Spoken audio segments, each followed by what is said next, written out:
প্রিয় দর্শক, আসসালামু আলাইকুম। আজকে এমন একটা আমল বলবো যেটা হলো জান্নাত পাওয়ার ছোট্ট একটি আমল। আপনি কি জানেন একটা ছোট আমল যা করলে আপনার জান্নাত নিশ্চিত হতে পারে, আপনি সরাসরি জান্নাতে প্রবেশ করবেন ইনশাআল্লাহ। একবার ভাবুন তো, কোনো টাকা লাগে না, কোনো সময় লাগে না, শুধু জিহ্বা নাড়ালেই এত বড় সওয়াব। হেঁটে চলার সময়, বিছানায় শোয়ার সময় বা কাজের ফাঁকে মাত্র 1-2 মিনিট সময় লাগবে। এই আমলটি করবেন ইনশাআল্লাহ।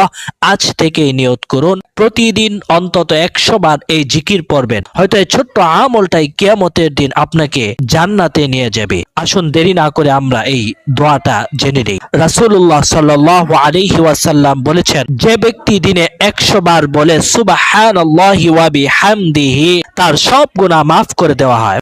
যদি গুনাহ সমুদ্রের ফেনার মতো হয়, তবুও তার গুনাহ মাফ করে দেওয়া হয়। সুবহানাল্লাহ। প্রিয় দর্শক, বর্ণিত এই হাদিসটি বিভিন্ন হাদিস শরীফে রয়েছে। সহিহুল বুখারী, মুসলিম শরীফে এই আমলটির কথা বলা হয়েছে।